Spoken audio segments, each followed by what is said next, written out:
विदेश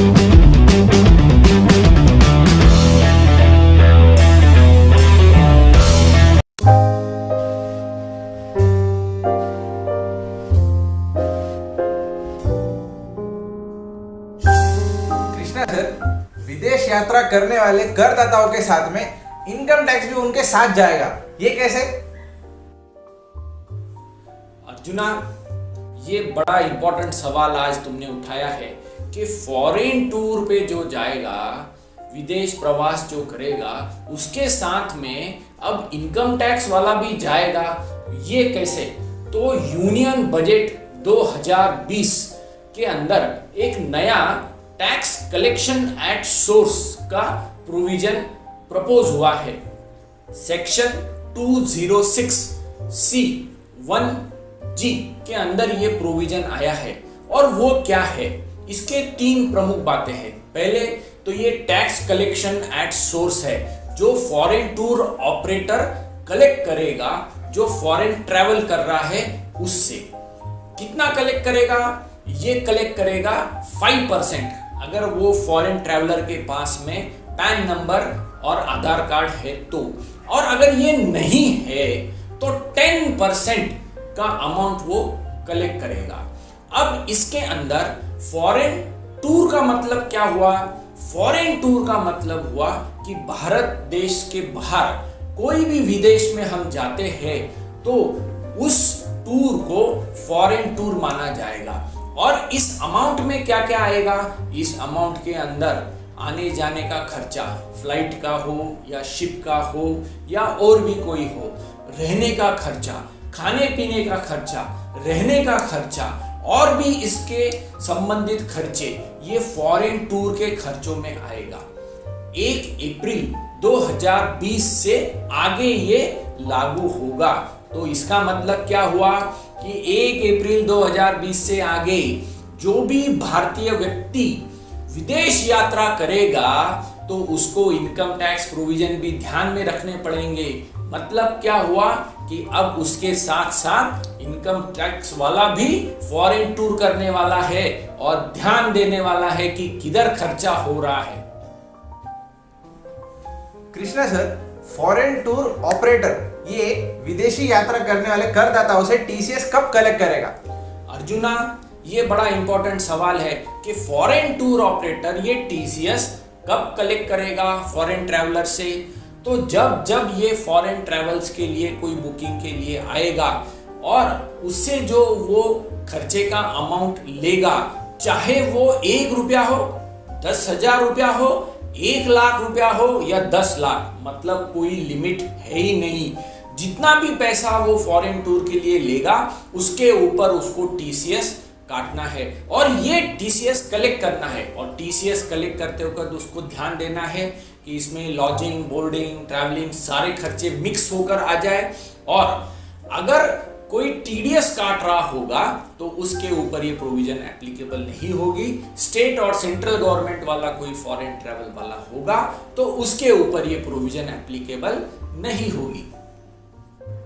Krishna sir, foreign tour operator को किन किन बातों का ध्यान रखना चाहिए? अर्जुना, फॉरेन टूर ऑपरेटर को क्या ध्यान देना चाहिए टीसीएस कलेक्ट करने के बाद? नंबर 1, टीसीएस उसको कलेक्ट करना है whichever is earlier।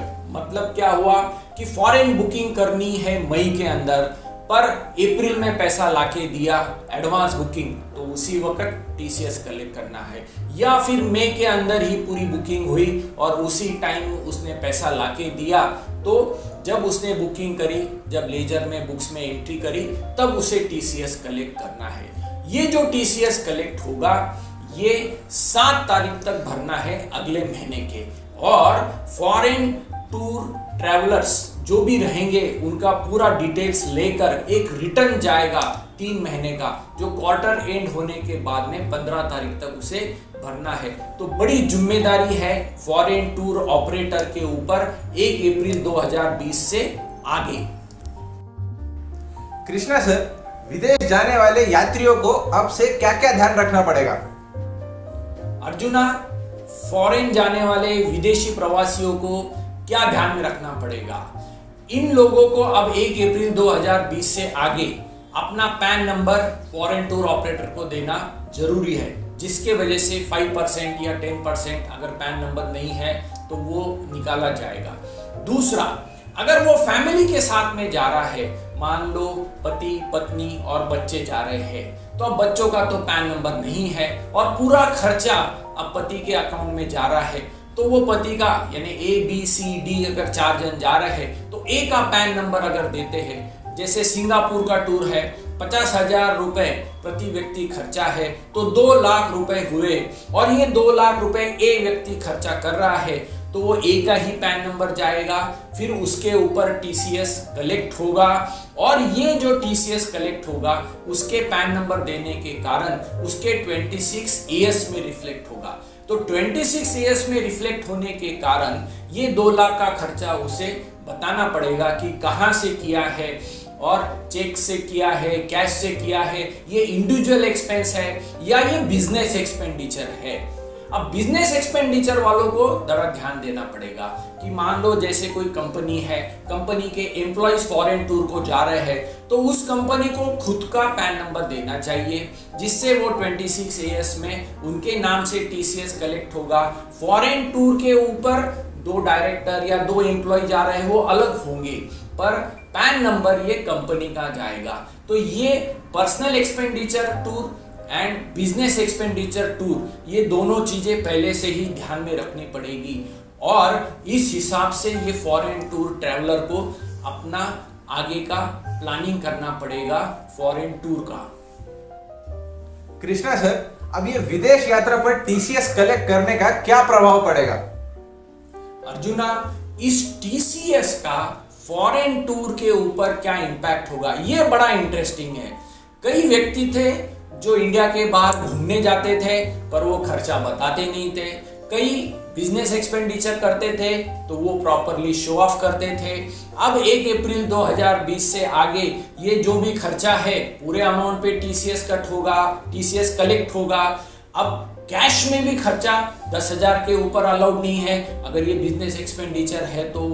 अब चेक से कर रहे हैं तो ये पैसा कहां से जा रहा है, किसके अकाउंट से जा रहा है, तो ये बहुत बड़ा इसके पीछे अब एक गणित आएगा कि कौन खर्चा कर रहा है, किसके नाम से TCS आ रहा है, किसका पैन नंबर जा रहा है और फिर उसको आगे रिटर्न्स में भी आएगा और डिपार्टमेंट भी इसका आगे इंक्वायरी कर सकेगा कि ये फॉरेन टूर किया है तो इसके खर्चे के डिटेल्स दो, कौन कौन साथ में थे, कौन कौन व्यक्ति गए, किस किस देश के अंदर गए हैं, उसका रीजन क्या है, क्यों ये बिजनेस एक्सपेंडिचर है, क्यों ये पर्सनल एक्सपेंडिचर है, ये सारी चीजें आने वाली है। और अब फाइनेंशियल ईयर 1920 के जो ITRs के फॉर्मेट्स आए हैं उसमें पासपोर्ट की डिटेल्स भी देना डाला है, तो मतलब क्या हुआ, पासपोर्ट्स भी इससे कनेक्ट हो जाएंगे, फॉरेन टूर के TCS भी कनेक्ट हो जाएंगे, तो जो भी टूर करेगा उसका सारा लेखा जोखा इनकम टैक्स के पास में अब मौजूद रहेगा। कृष्णा सर, इससे करदाताओं को क्या बोध लेना चाहिए? अर्जुना, इसमें से क्या बोध ले, बोध तो ये आ रहा है अब कि जो फॉरेन टूर करने वाला है उसको कई बातें ध्यान में रखनी पड़ेगी। जैसे पहले वो पासपोर्ट है क्या नहीं, वीसा है क्या नहीं, उस देश में जाने के लिए क्या कंडीशंस है, क्या सामान लेना है, कितने लोग आ रहे हैं। तो अब इनकम टैक्स का भी ध्यान देना है कि भैया ये इनकम टैक्स का क्या होगा, कितने खर्चे पे जा रहे हैं, डॉलर्स खरीद रहे हैं, यूरो खरीद रहे हैं, वहां पर स्पेंड कर रहे हैं तो उसका क्या होगा। फिर साथ साथ में बिजनेस एक्सपेंडिचर है या पर्सनल एक्सपेंडिचर है उसका ध्यान रखना है। कई लोग honeymoon package, family package, conferences, घूमने के लिए जाते हैं, अब इन सब को ये रिकॉर्ड पे आएगा तो इसका भी लेखा जोखा देना पड़ेगा।